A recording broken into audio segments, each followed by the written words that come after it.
I don't name my cars. Cars to me, yes, you get to know the car, but it's metal, it's plastic, it's glass, it's rubber. And it's been hours and I haven't seen the kitten. For me, I don't need a Lamborghini. Sure, but I'm trying to bring it to here as well. So cool. I would get somewhere at some point. Cool. So Volkswagen has had such a history around the world, with the factory in South Africa before the end of apartheid, in Brazil, in Argentina, all over the world, former Yugoslavia. And so everywhere you travel, someone has a Volkswagen story. You always say you can be the secretary on the first day or the CEO. It's never a bad choice. Now I would say also, hey, Toyota, there's other brands that have that. But throughout the 80s, 90s, 70s, Volkswagen was it for that. Okay, let's start with the boring stuff first. Who are you? What makes you special? I'm Jamie Orr. I am from Pottstown, Pennsylvania, which is an old steel town sort of near Philadelphia. And I have spent my professional life working on cars, shipping cars, marketing cars, and so I've been very lucky and I now get to travel the world in kind of silly cars. How did it all start? So I moved to America. I was born in Scotland, and when I first moved over there, I didn't recognize Chevrolets, I didn't recognize Dodge. I recognized Volkswagen. And I didn't have a lot of money, and so I bought a little old Mark I Golf called the Rabbit in the USA. It didn't run. I never got it running. And then that one left, but another one came, and I started to meet people and meeting them online. And the rest was kind of history. And it kind of turned out, as I learned more, Volkswagen has had such a history around the world, with the factory in South Africa before the end of apartheid, in Brazil, in Argentina, all over the world, former Yugoslavia. And so everywhere you travel, someone has a Volkswagen story. And there's just other models and things that's what keeps me interested. It's a car for the people. It really doesn't matter who you are when you drive a Volkswagen. You always say you can be the secretary on the first day or the CEO. It's never a bad choice. Now I would say also, hey, Toyota, there's other brands that have that. But throughout the 80s, 90s, 70s, Volkswagen was it for that. And a big part of my love has come from the history in South Africa. That it is such a brand for everybody, and people aspire still to have a city Golf at all. Just whether it's the latest 2024 model, the Golf R, down to a city Golf, somebody is aspiring to own it and drive it and make it theirs potentially. Let's talk about the history of this car. So this is my little 2007 City Golf, and you've probably seen hundreds or thousands of City Golfs driving around Zimbabwe. They were produced in South Africa after the production stopped in Pennsylvania, where I'm from, and in Germany. And they continue to make them and upgrade them, and this is one of the rarest models, the R line. It was never in this color. This one we bought sitting underneath a tree. It was covered in dirt, the motor had blown, it was looking very, very sad. But it was an original City R line. Again, one of the most premium performance models that they built towards the end.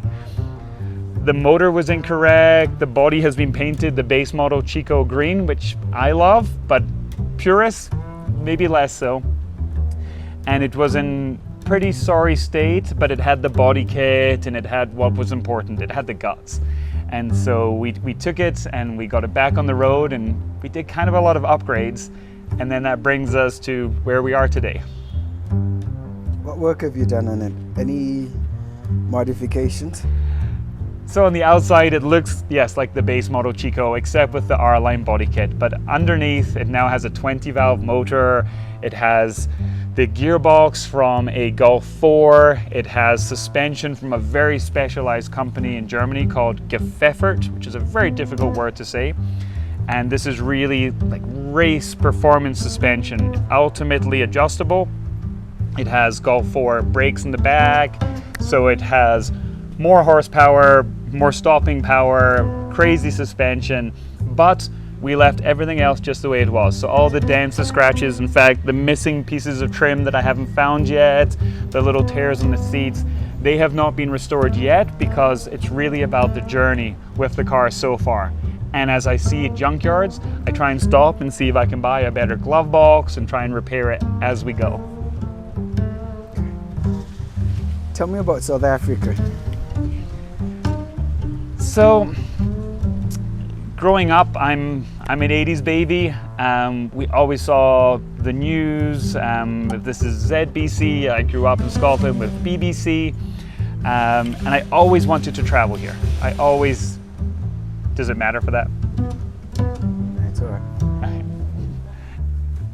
What about the people and the cars, the passion in between? So, I don't name my cars. Cars to me, yes, you get to know the car, but it's metal, it's plastic, it's glass, it's rubber. But it's the people and the stories that they can tell about their cars, about their journeys through life. And then yes, the car to me, it's the icebreaker. I do have some followers on social media, and so maybe they know me better than I know them. But when we get to hang out and everyone is just standing in a parking lot, under a tree, at a meeting, at a car event, anywhere, it's kind of your group. And that ice is broken as soon as you walk up to someone's car and say, oh, what about this? Or how long have you owned it? Or when it's a younger kid and it's their first car and they're maybe even a little unsure because it's quite humble or dented and they're fixing it up, and like, yeah, let's learn from each other, let's share. And then on this trip, very respectfully, and I really mean this, I really didn't know anything about Bulawayo. I really almost zero. And so to meet people waiting for us on the way into town, and we see them because there's a line of lowered cars and things, and we pull over completely randomly. And then we're chatting like old friends. Within 30 seconds, it's just chatting and the ice is broken. And then the next day to go and meet dozens and dozens of people with their cars. That's why the people, cars are just inanimate objects without the people telling the stories and making the stories. So that's what I do appreciate about it very much. And I always get asked, oh, what's the best car? And I'll say, whatever car you have, whichever car that runs. It is freedom, it is travel, and if you lose your car and you go back to riding bicycles, you know what a loss that was. And so you don't need, for me, I don't need a Lamborghini. I'm really happy with a City Golf. But to each person their own, but really, really, really the most special thing is the people and the stories around the cars. So the last year for me has been kind of wild. This is a magazine that I used to deliver when I was young on my bicycle with my newspaper route. And yeah, I really grew up reading it, and it was possibly going to be closed by the publisher. And so I was able to purchase it, and the editor stayed on, so his job is safe. And now I am the publisher and owner of Performance VW magazine, which, if you haven't heard of, it is the world's biggest magazine in print for modified Volkswagens. Watch this space. All right, let's talk about your crew. Yep. So when we say we are doing this solo, we mean there is no backup car. There is nobody following us. If we break the car, we fix the car. Joining me is the wonderful Sully. He is from Johannesburg, from a lovely family there. He is officially the camera person, but honestly, he is just the most genuine soul. He takes care of so much, making phone calls, just sorting things out, and just a phenomenal person. And then Victor Pardell. Hang on, we haven't finished talking about him. Oh, sorry. What's his background? Is he married? Oh, I'm sorry. Okay. Is he into cars? Tell us more about him. And suddenly I couldn't travel. And I said, okay, I know I can pay my bills for 3 months, 6 months. It's okay. And how do I make sure everything's taken care of? And they called me and said, hey, would you be interested in working for us a little bit? I said, okay, I don't really know how. And they said, yeah, we have a little budget. And I I hung up the phone and I cried.